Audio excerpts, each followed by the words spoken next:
ને મિત્રો મજામાં. તમે મજામાં હશો જ કેમ કે આજનું જે પેપર કોન્સ્ટેબલનું લોક રક્ષક દળ 2019 6ઠી તારીખ જાન્યુઆરી. મિત્રો આ પેપરની અંદર બધા એટલે રાજી છે કે મેથ્સ અને રિઝનિંગ જે લોકોએ ગણી લીધું છે એ લોકોને ફટાફટ થઈ ગયું છે. અને હા, અમુક લોકોને પેપર અધૂરું રહી ગયું છે. પણ મેથ્સ અને રિઝનિંગ જો તમારું પાવરફુલ હોત તો તમે એમ કહેત કે સર 100 માંથી 100 સુધી આપણે પહોંચી શકીએ એવી શક્યતા આ પેપરમાં હતી. અને મિત્રો જે લોકોએ પ્રેક્ટિસ કરી છે એ લોકો તો એમ કહી રહ્યા છે કે સર લગભગ બધું આપણું જ પૂછાયેલું છે. તો આ એક આપણા માટે આનંદની વાત છે. પણ મિત્રો જોશું તો તમને બહુ મજા આવશે. અને હજુ પણ ઘણી બધી પરીક્ષા આવી રહી છે, તો બસ જલ્દીથી બધા વિડીયો જોઈ નાખો તો મને લાગે છે તમારા માટે સાવ ઈઝી થઈ જશે. જેમ કે ઘડિયાળમાં 5 વાગ્યા છે અને તેના મિનિટ કાંટા અને કલાક કાંટા વચ્ચેનું, તો જવાબ 150. તમે તરત કહી દેશો. શું કામ? કે મેં તમને વાત કરી હતી ને કે ઘડિયાળ છે, અહીંયા ધારો કે 12 છે, 3 છે, 6 છે અને 9 છે, બરાબર. તમને ખબર છે કે આ 90 અંશ છે. તો આ 1 અને 2 આ કેટલું હોય? તો 30 30 30 હોય બધું, બરાબર. તો 4 અને 5, રાઈટ. તો અહીંયા 5 સુધી જાવજો તો 1 2 3 4 એમ તમે કરતા જશો તો આ 30 અંશ છે, એટલે 5 તેરીને 15, એટલે કે 150 અંશ. આપણને ખબર છે કે ટોટલ 360 અંશ છે, બરાબર. એટલે અહીંથી અહીં સુધી તમે જાઓ તો 30 અંશ 30 અંશ 30 અંશ 30 અંશ એવી 5 વાર, એટલે કે સીધે સીધો જવાબ મળી જાય 150 અંશ. એટલે માત્ર 2 સેકન્ડમાં તમે એનો જવાબ ખાલી વિચારીને, આ તો મેં દોર્યું પણ તમે વિચારીને જવાબ લખી શકો. નેક્સ્ટ મિત્રો, આ પ્રશ્ન તો બહુ મજા પડી જાય એવું છે અને મસ્ત છે, નવો પણ છે, મજા આવે એવું છે. જેમ કે અહીંયા કેવું કીધું કે ઉપરની ચારેય આકૃતિમાં 5 એકસરખા ચોરસ બનાવેલા છે અને જો કીડીને ઉપરની આકૃતિ ઉપરથી એક ચક્કર મારીને ફરીથી તેની શરૂ કરેલ જગ્યાએ આવવાનું હોય તો કઈ આકૃતિમાં તેને સૌથી લાંબુ અંતર કાપવું પડે? મિત્રો અહીં કીડી હોય તો આખું આમ ચક્કર મારવું હોય તો અહીંથી આમ જાય આમ જાય આમ જાય, આ રીતે આવે ને. તો તમે એક કામ કરો કે એક જે ચોરસનું જે આ એક લીટી એટલે એક એકમ. તો જોજો 1 2 3 4 5, બરાબર. આમ જોઈએ ને તો ખ્યાલ આવી જાય 1 2 3, એટલે આમ જોઈએ તો આટલું 3 છે, તો 4 તેરીને 12 થાય, એટલે કે અહીંયા 12 એકમ સુધી એ જાય. અહીંયા શું થશે? 1 2 3 4 આ પછીથી, બરાબર. અને એક આ વધારે, એટલે કે જો 1 2 3 4 5 6 7 8 9 10 11 12 13 14 15 16 17 18 19 ને 20, તો અહીંયા 20 છે. મિત્રો કેમ સ્પીડમાં કરવું પછી તમને કહું. 1 2 3 4 5 6 7 8 9 10 11 ને 12 છે. 1 2 3 4 5 6 ડબલ કરી નાખો 12. અહીંયા પણ એવું જ કરી શકો. તમને એમ ખબર પડી કે 4 છે, પછી એક વધારાના છે, ચોકે ચોકે 16 તો છે, બીજા 4 એટલે 16 ને 4 20. એ જ રીતે તમે એક આટલું ખાલી પકડી લો, અહીંયા 3 છે, 1 2 ને 3, તો એવા 4 એટલે 4 તેરીને 12. તો એ રીતે તમે સ્પીડમાં કરી શકો અને તમે ફાઇનલ જવાબ મેળવી લીધો કે અહીંયા 20 એકમ સુધી જવું પડે, એટલે કે જવાબ તમારો આવશે 2. તો આ સરસ ક્વેશ્ચન છે અને લગભગ લોકોને આ આવડી ગયો છે. જોઈએ નેક્સ્ટ. પછીના પ્રશ્નની અંદર અહીં મિત્રો ડિક્શનરીમાં જોતા આવડે એટલે તરત ફટાફટ લોજિકલી તમે જવાબ આપી શકો. કેવું પૂછ્યું છે?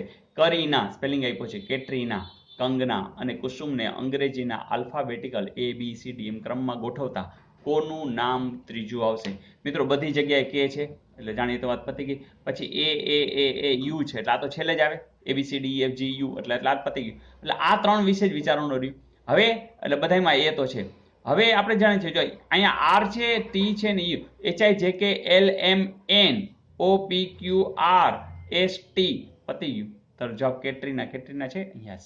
તો આ રીતે ફટાફટ તમે લખી શકો. જોઈએ 4. મિત્રો આમ જોઈએ તો આ મેથ્સનું ગણી શકાય, પણ આમ લોજિકલી કંઈ સિમ્પલ છે. 5/5 તમે ઓળખો છો, 5/5 એટલે 1. એક અહીંયા આપી જ દીધો છે, બરાબર. આ તો 5 છે, 10 છે, 5 દુ 10 એટલે 2 છે. તો આમાં તો કંઈ છે નહીં. તો આ તો બધાને ફટાફટ આવડી જ ગયો હશે. જોઈએ નેક્સ્ટ. આ પ્રશ્ન સાવ ઇઝી છે. ઇઝી એટલે છે કે તમે જોશો તો ખબર પડી જશે કે 24 29 22 છે, 28 21 26 છે. ઉપરના ચોરસમાં 21 થી 29 અંક છે. ઓકે. દરેક ઊભી અને આડી બાજુનો સરવાળો 75 થાય છે. તો વચ્ચેની લાઈનમાં કયો અંક આવે? મિત્રો તમને ખબર છે કે આમે 75 થાય ને આમે 75 થાય. તો આપણે ટ્રાય કરી 4 ને 8 12 આપણે અહીં 75 કરવા છે, એટલે બગડો આવે છે એટલે અહીં 3 ઘટે તો જોવો જોઈએ, એટલે સીધું 23 આવે. 23 પહેલા આવતું એવું ક્યાંય છે? અહીંયા નથી, અહીંયા નથી, અહીંયા. આલ્યો પતી ગયું, બસ પતી ગયું. તો તો એવું નથી જરૂરી કે બધા લખવા. ખાલી તમને જ્યારે ABCD આપી હોય ત્યારે તમારે સ્માર્ટ વર્ક કરવાનું છે, અને એટલે જ તમે ખાલી જોતા રહો કે શું આપ્યું છે અને શું જોઈએ છે, અને એ સાથે સાથે વિચારી જ લો કે આપણને જે વિકલ્પો આપ્યા છે એમાં સરળ કાંઈ પડે એમ છે કે કેમ. તો આવા પ્રશ્નોમાં તો બહુ ઝડપ થાય. અને મિત્રો મને એ પણ ખબર છે કે જો તમારી પ્રેક્ટિસ નહીં હોય તો તમારે કદાચ પેપર પૂરું થયું હશે નહીં. અને એટલે જ મેથ્સ અને રિઝનિંગની મજા એ છે કે મિત્રો એના પૂરા માર્ક્સ મળે. ઇવન ભૂલ હશે તો પણ કહી શકશો. જેમ કે મને એક જગ્યાએ દેખાણી છે, સાચી હશે કેમ ખબર નહીં, પણ તમે શ્યોર હો. એનાથી ફાયદો એ થાય કે તમારા એક પણ માર્ક્સ જાય નહીં. તો ખાલી એક સ્પીડ કરવા માટે થઈને આપણા આ વિડીયો આટલા બધા મૂકી દીધા છે. બસ પ્લેલિસ્ટમાંથી વિડીયોની રકમ જુઓ અને સ્પીડથી ગણો. રોજ તમે સ્પીડથી ગણવાનો પ્રયાસ કરો તો હજી આનાથી પણ લેન્ધી પેપર હોય તો પણ તમે પૂરું કરી શકો. તો જોઈએ નેક્સ્ટ. મિત્રો આ પણ એક સરસ મજાનો પ્રશ્ન, અને સાવ સહેલો એટલે એટલું બધું સહેલો કે તમે આમ 2 સેકન્ડમાં જવાબ આપી શકો.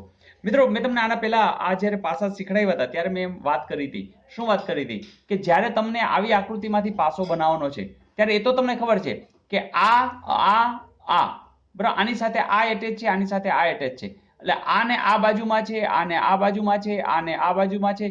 જેમ કે હું આની વાત કરું તો આની બાજુમાં કોણ કોણ આવી શકે? તો આ આવે, અને હજી તમને ખબર છે આ વૈડા પછી આ પણ આવે. તો આ ત્રણેય છે ને એ બાજુમાં હોય. એટલે આની બાજુમાં આ પણ છે, આ છે, આ છે, આ છે. એ જ રીતે આની બાજુમાં કોણ હોય? તો આ આવે, આ આવે, આ આવે અને આ આવે.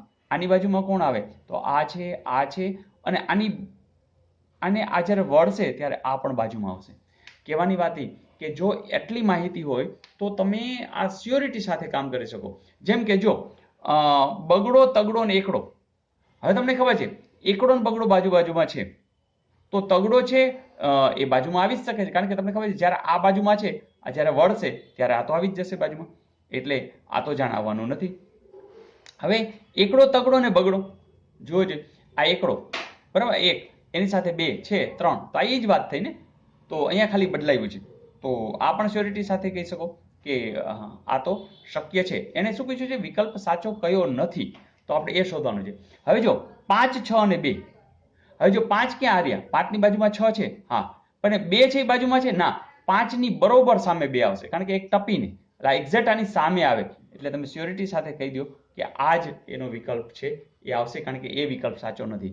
અહીંયા જો તમે જો 4, 1 અને 5, તો એ બાજુમાં આવવાના જ છે. જેમ કે 4 ક્યાં છે? તો આ.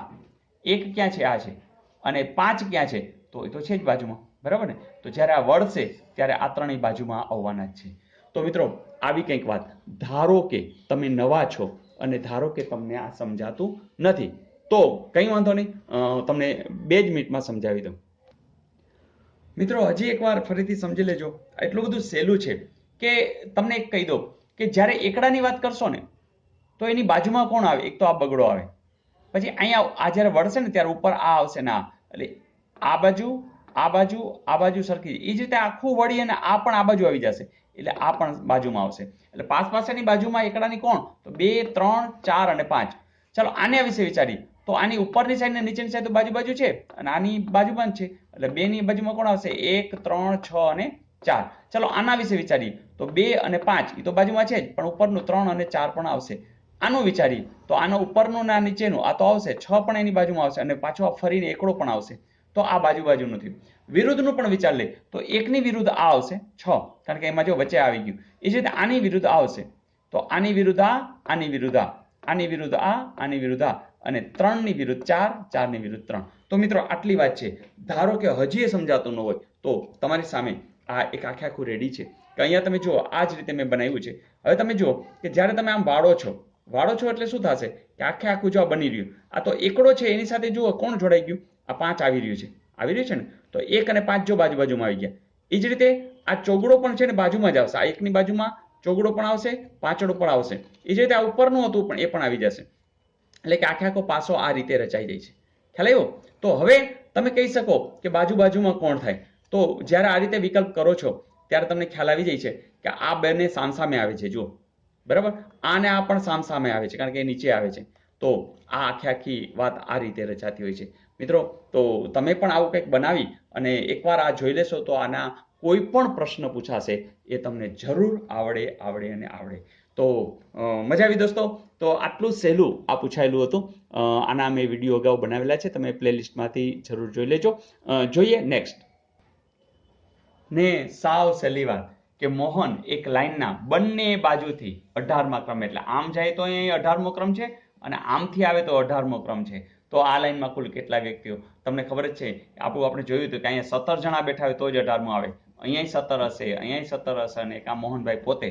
તો 17 દુ 34 ને 35 જવાબ છે, જરૂર છે. તો મિત્રો મજા આવી. તો આજે મારી ઈચ્છા છે કે તમામ પ્રશ્નોમાં મૂકી દેવા છે અને બનશે તો હું આખું પેપર જ બીજું અન્ય પણ જીકેના ક્વેશ્ચન પણ મૂકવા માંગુ છું, એટલે તમને લોકોને ખ્યાલ આવે કે આ પેપરની અંદર જો રિયલ મહેનત કરો, સાચુકલી જે મહેનત છે એ કરો તો આ ખરેખર અઘરું નથી. હા, દિલથી કામ કરવાનું છે, આનંદથી કામ કરવાનું છે, કારણ કે આપણો એનડીસી નો કન્સેપ્ટ છે હસતા હસતા નોકરી, હા, ભાર વિનાનું ભણતર. તો ભાર વિના આપણે આ નોકરી મેળવવી જ છે, એની હાવ મેળવવી છે અને હજી તક ઘણી બધી છે અને એ ઝડપી લેવી છે. મિત્રો તમારી કોમેન્ટની હું રાહ જોઉં છું. બસ આનંદથી આજે બધા વિડીયો જોઈને ગયો. ધારો કે તમે કોન્સ્ટેબલનું પેપર નથી દીધું, કંઈ વાંધો નહીં. આજે જુઓ, આપણી પાસે પ્રૂફ છે કે હવે તમને બધું આવડે છે, હવે તમારી પાસે MBAની ડિગ્રી છે. તો મિત્રો તમારી કોમેન્ટ્સની રાહ સાથે wish you all the best. નવો વિડીયો આપી રહ્યો છું. આવજો.